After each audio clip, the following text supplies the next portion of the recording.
Hey guys, Nick here. I was just thinking about it today, and a lot of people are probably wondering: is Night Wander gonna be a good set? Should you invest in it? So, with every set, there's a couple things to factor. First off, what are the best cards in the set? Most valuable. At this point, we can only really see Night Wander, which is the Japanese version, and I think there might be a couple extra cards in the English version, but does that really matter? I don't know. Looks like the chase is going to be a trainer.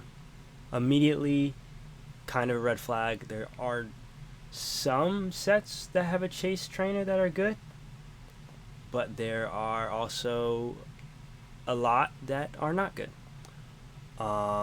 We got some nice like alts here, or full. I don't even know what you'd call these, and a couple gold cards, which are nice. But the weird thing about this set would definitely be how some of the best cards are actually on the lower end, in my opinion. This Colress, sick. Kingdra looks good.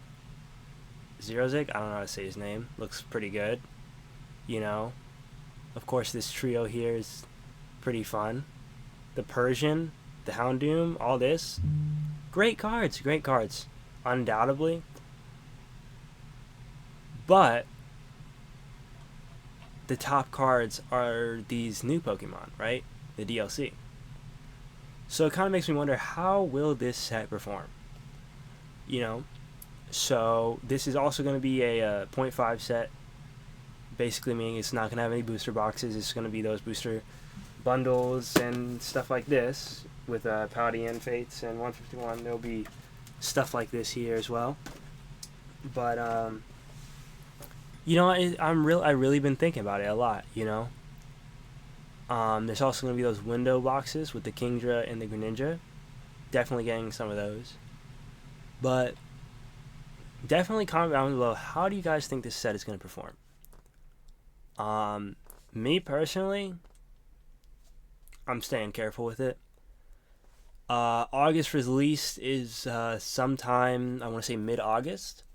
Or American release is sometime mid-August is what I meant to say. I don't know.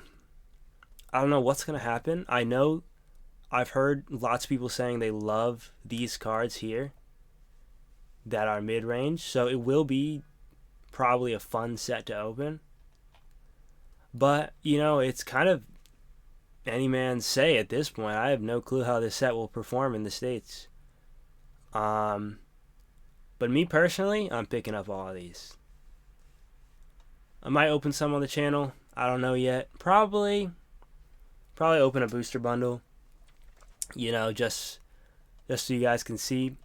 But I am genuinely curious about how this set will perform in America. Very excited for its release. And next, recently announced, as we know. By the way, guys, I'm on Pokédata. This is a website that allows you to see cards in any set, English or Japanese.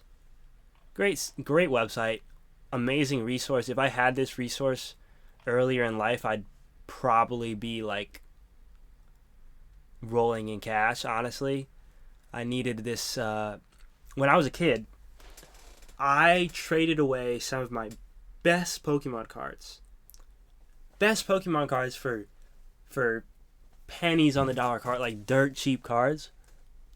I remember in particular, I literally traded a Rayquaza that now graded is $1,000, and I traded it for a card that PSA 10 was $100 or something like that, or another Rayquaza. Big mistake, But back then, when you're freaking in elementary school, you have no clue. You ain't got no clue, So stuff like that happens. If I had this resource though, oh my gosh, if I had this resource, I would have so many more cards. But I don't know if it existed at the time, but it definitely wasn't available to me. So yeah, if you're into Pokemon, this is a great site to check out cards. I will warn you that some of the PSA 10 values are iffy, sometimes inaccurate because of the rapid state of the market right now. Definitely a lot of like alt arts and stuff. The bubble's bursting because the population's way too high, and the hype is kind of dying down.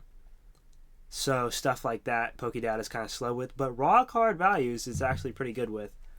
Anyways, so right now you can't see Shrouded Fable and Stellar Crown because, of course, they're not English released yet. So you can go on the Japanese version to actually see ahead and see what future sets will look like. And I love that they update this really fast. So it kind of gives you an insight on what's next, you know? Excuse me. I did not mean to click on this. Stellar Miracle, Stellar Crown. I'm not feeling it, y'all. I'm not feeling it. You know, a couple of these arts, I will say, you know, these arts are cute. They're cool. But this is the kind of set that really says to me it's going to flop, and it's going to flop hard. Here's the thing.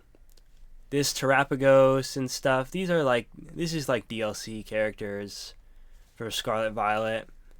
And you know, the Hydrapple, the Dash Run, stuff like that is cool. But it just, with all this Terrasolized stuff, it just doesn't seem like it's going to have legs. I would not invest heavily into this, and I definitely am not going to be doing so. Maybe I'll pick a couple cards up. This Joltik I really like. And the Ladian, I'm not even a Ladian fan, but that's a cool card. You know, but this just doesn't... This set, sure as hell, is not Crown Zenith. It's just not. And, although it's going to have a lot of full arts and alt arts, it's just not great, you know? So, that's my take on the Pokemon market. Zero definitely looks good. It's interesting. This is kind of art that has not really been done before. But you know, every set has good cards. Every set has good cards.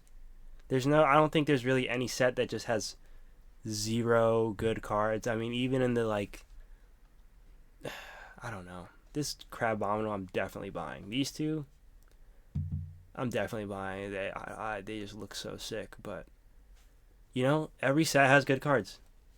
And there's probably a card that I want out of every single set. But, I mean, this set is just, I don't know. Now, of course, things are liable to change in the English release. There might be some crazy cards for release, but typically that's not the case. That didn't happen with Twilight Masquerade. So, who knows? Who knows? I can't read the future or whatever, but this just does not impress me. So definitely comment down below how you guys feel about Shrouded Fable and Stellar Crown. Tell me what do you think. And that's it for now. Bye, guys.